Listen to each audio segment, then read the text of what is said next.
In this lecture, we are going to introduce the oriented double cover. We are going to see also some connections between orientation and short exact sequences, and finally, we will consider the case of the tangent bundle. Indeed, we will say that a manifold is orientable if the tangent bundle is orientable. Not every vector bundle is orientable, but we can always associate to a vector bundle an orientable double covering, sorry. So consider a vector bundle psi, here is covering, a vector bundle psi whose base is equal to m, and we define the following set.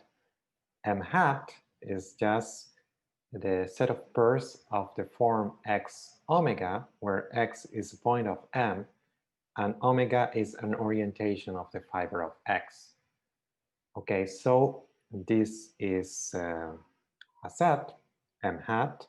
We have a natural projection from n hat to M that associates to x omega the point x, and this projection is 2 to 1 because for every point x, there are two possible orientations in the fiber.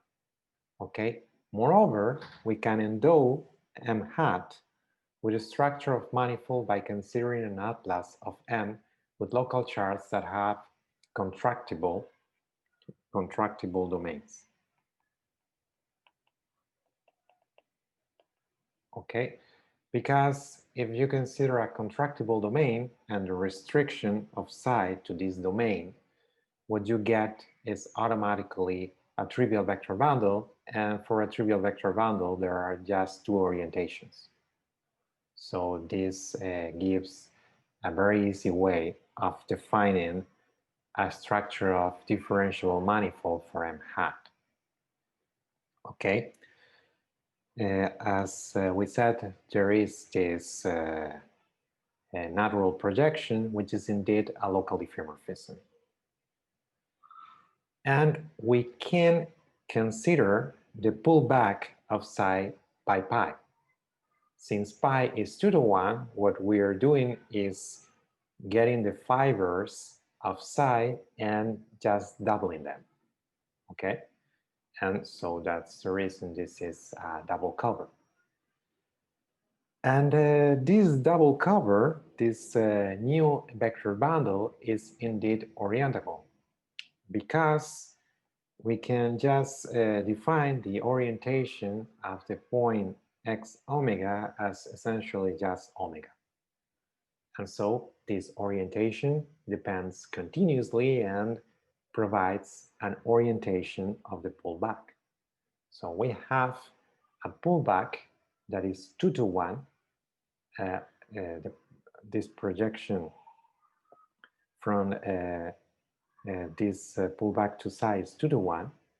And even if psi is not necessarily orientable, psi hat is always orientable.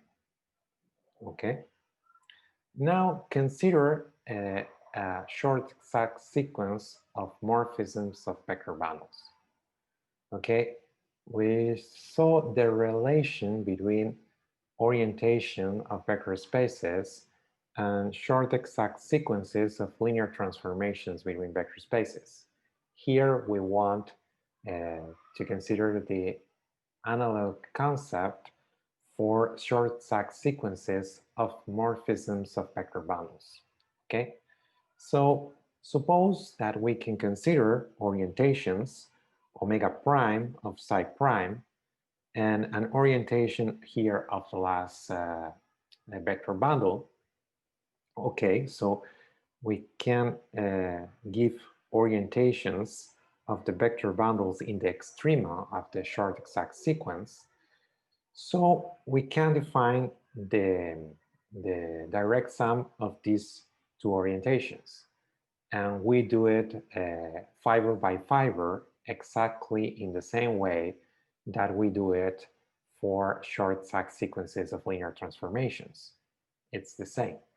The unique thing that we have to check out is the construction depends continuously on X and on the base manifold, but that's very easy.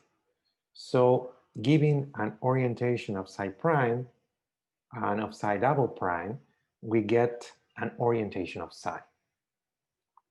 Okay, and we can write omega, which is going to be the orientation of psi, as omega prime direct sum with omega double prime. Okay.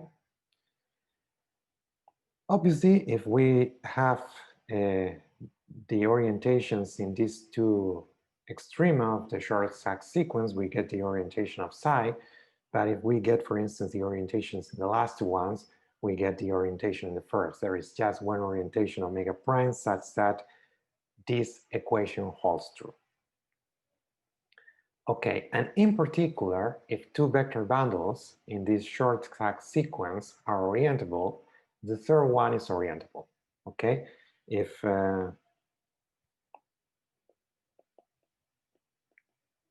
we have orientations omega prime and omega double prime, we get an orientation omega. But if we have omega and omega prime, there is just one orientation omega double prime, so that this holds true. So if two of these vector bundles are orientable, the third one automatically is too. Now let us consider a particular case, the case of the tangent bundle. We say that a manifold M is orientable if the tangent bundle is orientable, okay? And a manifold is orientable if and only if there exists an atlas such that the coordinate changes have positive Jacobian determinants at all points. Okay, when is a manifold orientable? You can consider an atlas, okay, of your manifold, and that atlas provides a vector bundle atlas of the tangent bundle, because indeed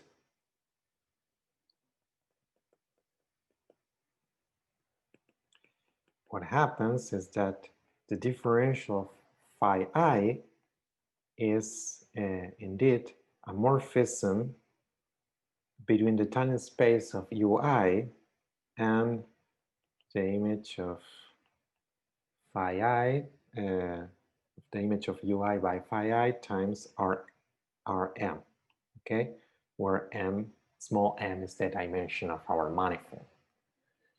And so if the manifold is orientable, there is a choice of this atlas, so that the atlas associated to the tangent vector bundle satisfies that this morphism preserves orientation in every fiber.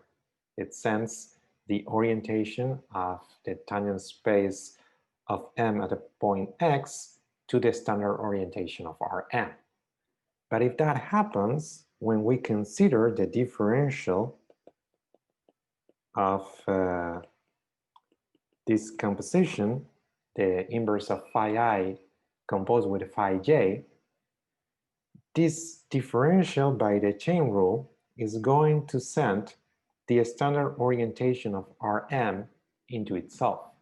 So in particular, the determinant of this linear map has to be positive, and that has to happen for every I and j in the set of indexes and for every point x in the intersection of the domains of definition. So, and essentially this is going to be an if and only if. So if we have a manifold that is orientable, this happens if and only if we can obtain coordinate changes such that the Jacobian determinants of the coordinate changes are always positive. Okay, we can consider the manifold M hat, which is the orientable double covering of M, because M can be non-orientable. This can happen. And we are considering, let's actually write down the definition again, M hat, which is the set of pairs of the form x omega, where x is a point in M and omega is an orientation of the fiber, which is the tangent space of M at the point X, right? This has a structure of differentiable manifold. Okay, we have the projection from M hat to M, which is 2 to 1, and we can consider the pullback by pi of the tangent bundle. This is an orientable vector bundle, that it is quite easy to see that this pullback is just the tangent space of M hat. So essentially, what we get here is that by replacing maybe M with a double cover, we can actually transform every manifold M into an orientable manifold, because this is orientable, so this implies that M hat is orientable. Okay? Now let us define when a diffeomorphism, a C1 diffeomorphism, preserves orientation, right? Consider M be a connected orientable manifold. So when we have a connected orientable manifold, there are two possible orientations. One of them, we are going to call it M omega, and there is always another one that is M minus omega. If we are in the connected case, it's simple to check out that there are no other possible orientations. Okay, what happens now is that we say that F is orientation preserving if the pullback of omega is equal to omega. But of course, this condition is equivalent to the pullback of minus omega being equal to minus omega, because obviously minus omega has to be sent in the to the orientation that is not omega, so it has to be minus omega if the pullback of omega is omega. And we get this implication, and the other one is proved exactly in the same way. So when we have any of these two equations, we have both of them. And in that case, we say that F is orientation preserving. If none of these equations holds true, then we say that F is orientation reversing. So F is orientation reversing if and only if the pullback of omega is minus omega, and this happens if and only if the pullback of minus omega is equal to omega. Okay? And in this way, it's clear that if we have that one of these conditions has to happen, because obviously the pullback of omega is an orientation that varies continuously. So we either have this and it's orientation preserving, or this and it's orientation reversing. Okay. Now let us consider an example. We can consider L an element or the orthogonal group, okay, in n plus 1 variables. It's gonna be a linear transformation whose matrix is orthogonal. And since L preserves distances, this induces a map from the sphere to the sphere. Right. Something that we have is that the tangent space to the sphere is included in the tangent space of Rn plus 1 restricted to the sphere.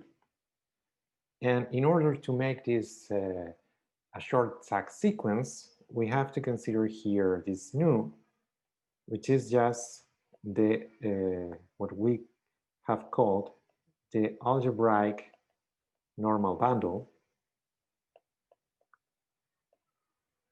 of the sphere in Rn plus 1, right? What happens is that we can consider actually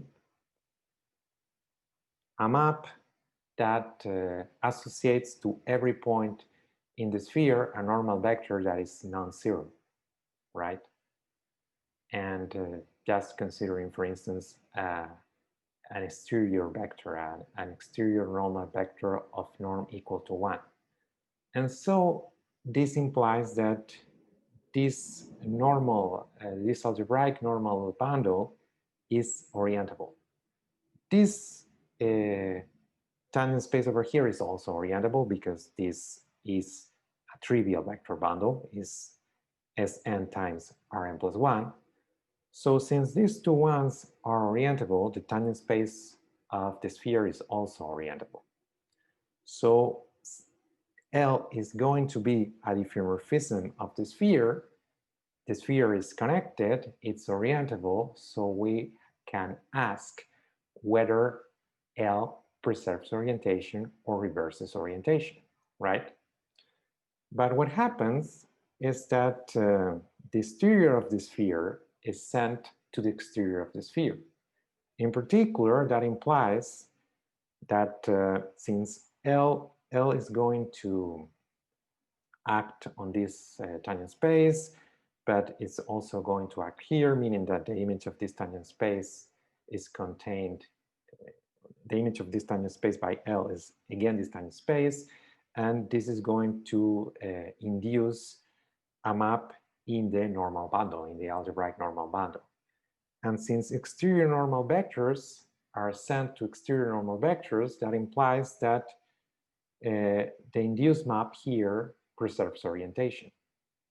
Okay? So what happens is that the map induced here is going to preserve orientation if and only if the map between tangent spaces of the sphere preserves orientation, right? But so L from the sphere to the sphere is orientation preserving if and only if L as a map from Rn plus 1 to itself is orientation preserving.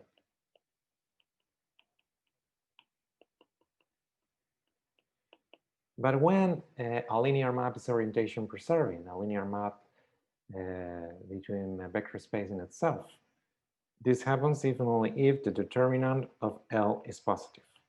So that determines whether an element of the orthogonal group defines a diffeomorphism of the sphere that is orientation preserving. It happens if and only if the determinant is positive. As an example, we can consider the map from the sphere to the sphere, which is just the antipodal map. We send x to minus x. Of course, this is the restriction of the linear map from Rn plus 1 to itself that sends x to minus x. Okay. And what happens is that the determinant of L as a map from Rn plus 1 to itself is just minus 1 to the power n plus 1. So L as a map from the sphere to itself is orientation preserving if and only if this determinant is positive. So if and only if n is odd. So when n is odd, L, the antipodal map, preserves orientation. When n is even, the map L is orientation reversing. In the last two lectures, we introduced the concept of orientability of vector bundles and studied some of their properties. But so far, we didn't provide many applications of these concepts. Some applications and geometric applications will be studied in our next lecture. Thank you for your attention.